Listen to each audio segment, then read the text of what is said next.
10 Naruto characters who are smarter than they look. Some characters looked like they weren't smart enough to hurt a fly, yet they turned out to be some of the smartest and strongest characters of all. Naruto is an anime that introduced its fans to a treasure trove of characters. From seriously evil to hilariously adorable, this show had almost every personality one can think of. Characters of every background, color, skill, intelligence level, and abilities were portrayed on screen, earning brownie points from fans for their varied diversity. Of course, the characters were only one of the many reasons why the show is so loved across the anime fandom. It is to be noted that while some characters looked as powerful as they were, some of them looked like they weren't even smart enough to hurt a fly. Yet, they turned out to be some of the smartest and strongest characters in the show. Who were they? 10. Darui spoke lazily languidly, often exclaiming that things were dull boring. Darui was an easygoing ninja from the village hidden in the clouds. He might have looked unmotivated to do many things. But there was one thing that he took very seriously, and that was protecting his Raikage. He was a strong fighter and a disciple of the third Raikage. He inherited the third Raikage's famous Black Lightning technique. Along with Storm Release and his swordsmanship, he was strong enough to fight Kakashi head-on. He was eventually seen as the fifth Raikage in Boruto. 9. Haiden was foul-mouthed, disrespectful to everyone, including his god. Haiden was a crazed ninja who followed the religion of Jashin. His only goal was to kill as many people as he could to please his god. His devotion to his god gave him eternal life as long as he caused as much bloodshed as possible. Despite this, he had powers that allowed him to transfer his injuries to his opponents. He watched in amusement as his enemies were killed slowly and painfully because of his jutsu. However, a simple glance at him would never be able to tell that he was capable of such destruction and power. 8. Jiraiya was a raging pervert who would go to any lengths just to peep on some innocent women. Wearing a haori and wooden sandals, the toad sage Jiraiya looked more like a clown than a legendary ninja. Add to the fact that he was a raging pervert who would go to any lengths just to peep on some innocent women. His antics with Naruto were nothing short of hilarious to watch. Despite his eccentricities, Jiraiya was as strong as one of the Kages.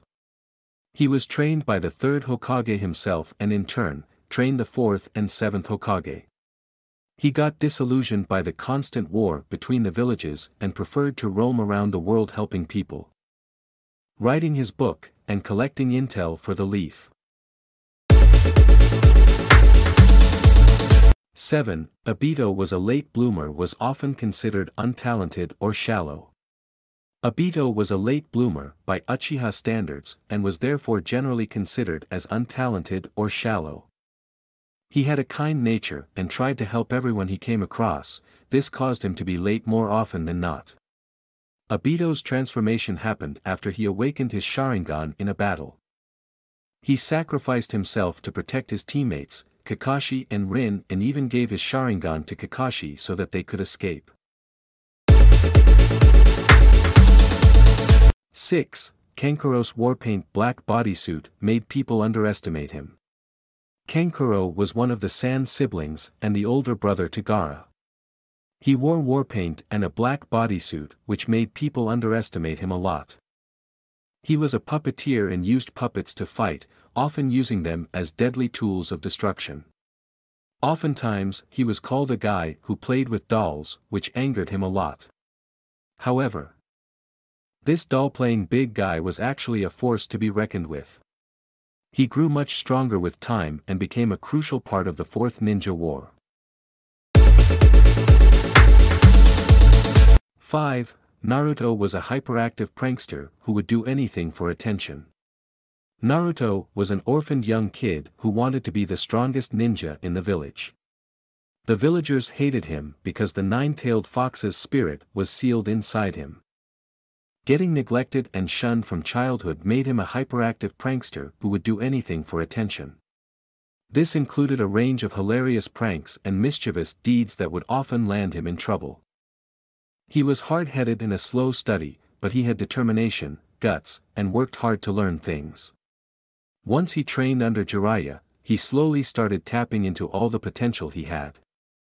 By the end of the series, Naruto became the strongest ninja in the world and achieved his lifelong dream of becoming the Hokage, Dadabayo. 5. Naruto was a hyperactive prankster who would do anything for attention. Naruto was an orphaned young kid who wanted to be the strongest ninja in the village. The villagers hated him because the nine-tailed fox's spirit was sealed inside him. Getting neglected and shunned from childhood made him a hyperactive prankster who would do anything for attention. This included a range of hilarious pranks and mischievous deeds that would often land him in trouble. He was hard-headed and a slow study, but he had determination, guts, and worked hard to learn things. Once he trained under Jiraiya, he slowly started tapping into all the potential he had. By the end of the series, Naruto became the strongest ninja in the world and achieved his lifelong dream of becoming the Hokage, Dadabayo. 3. Killer Bee spoke to everyone in rhymes. Killer Bee was the Jinchuriki of Hachibi 8 Tails. He was one of the coolest ninjas in the Naruto universe, but he was also a pretty bad rapper. He spoke to everyone in rhymes and surprisingly, people could always understand what he was saying with all his rhymes. However, his bad rapping skills were not an indication of less intellect or physical abilities. In fact, he was an expert swordsman fighting with 7 blades. He invented a fighting style called disturbance taijutsu. He could also handle merging with the 8 tails without losing his mind. 2. Tobi was childish, considered everyone his friend before slowly killing them. Tobi was another persona of Obito Uchiha. He was childish and considered everyone his friend before slowly killing them. His act was to appear innocent, which often worked because his enemies would usually let their guards down around him, and make several mistakes out of sheer frustration. With the Sharingan powers of teleportation, he could phase in and out of his enemies and thus confuse them completely. One can see the brilliance of the facade that was Tobi, and his real identity turned out to be Madara Uchiha. 1. Might Guy went so far as to train a child, convert him into a mini clone of his. Might Guy, Konoha's green beast, was a spandex-clad taijutsu specialist who screamed "youth" in people's faces. He also went so far as to train a child and convert him into a mini clone of his. They both liked to challenge their eternal rivals into absurd competitions of bravado to prove who was stronger. Nevertheless, he was probably one of the strongest ninjas from the Leaf Village. With his Hashiman and taijutsu, he was able to fight Madara Uchiha to his last breath.